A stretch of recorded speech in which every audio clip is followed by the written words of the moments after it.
নমস্কাৰ আপোনালোকক স্বাগতম জনাইছো অনলাইন হেল্পাৰ চেনেলটোলৈ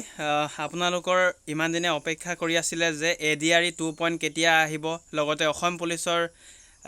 এসআই কনষ্টেবল এবিওবি গোটেইখিনিৰে বিগ আপডেট নিউজ এটা লৈ আহিছো যেহেতু কালি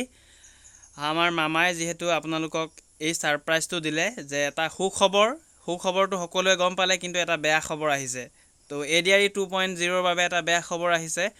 এক্সাম প্যাটাৰ্ন চেঞ্জ হৈছে তো কাৰ কি কেনেকৈ সুবিধা হ'ব চাই লওক এই প্ৰতিবেদন আৰু বিভিন্ন নিযুক্তি পৰীক্ষাৰ তাৰিখ ঘোষণা কৰিলে আমাৰ মামাজীয়ে তো আপোনালোকে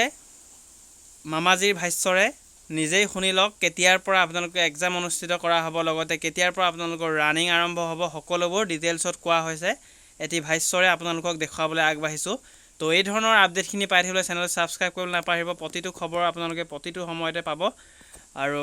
যিমান পাৰে বন্ধুবৰ্গলৈ শ্বেয়াৰ কৰিব আৰু কাষতে থকা বেল আইকন দবাই ৰাখিবলৈ নাপাহৰিব তো মামাৰ ভাষ্যটো শুনি লওক তাৰ পিছত আপোনালোকে নিশ্চয় বুজিব পাৰিব যে এডিআৰই 2.0 কেতিয়াৰ পৰা এক্সাম হ'ব গ্ৰেড 3 এণ্ড গ্ৰেড 4 লগতে আসাম পুলিচৰ কেতিয়া হ'ব যেহেতু আপোনালোকে ইমান দিনে ৱেট কৰি আছিলে তো সেই প্ৰতিবেদনটো শুনিলে নিশ্চয়কৈ আপোনালোকৰ মনত অলপ হলেও শান্তনা হ'ব তো চাই লওক প্ৰথমে আজি আমি সেই বিষয়েও এখন বৈঠক কৰিছিল এডিআৰই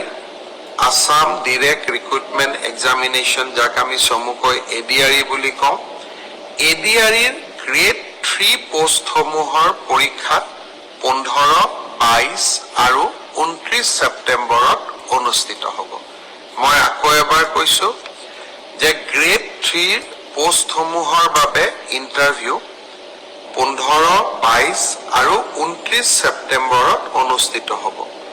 এই পৰীক্ষা এবাৰ লোকসেৱা আয়োগে পতা পৰীক্ষা আৰ্হিত হ'ব প্ৰথমতে প্ৰিলিমিনাৰী পৰীক্ষা হ'ব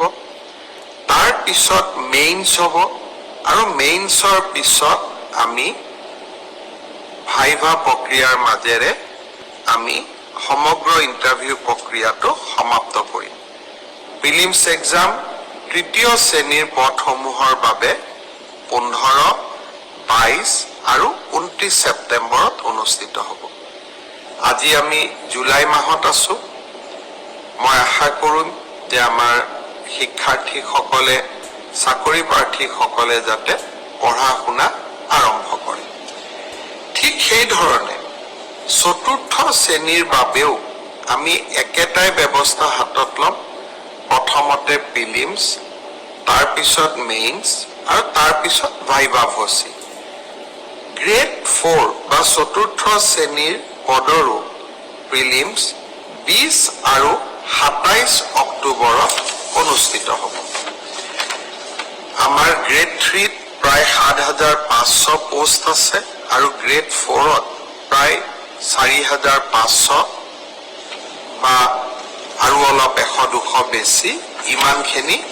আমাৰ পোষ্ট খালি হৈ আছে এটা স্বচ্ছ নিযুক্তি প্ৰক্ৰিয়াৰ মাজেৰে আমি এই পদখিনি পূৰণ কৰিম বিভিন্ন স্থানত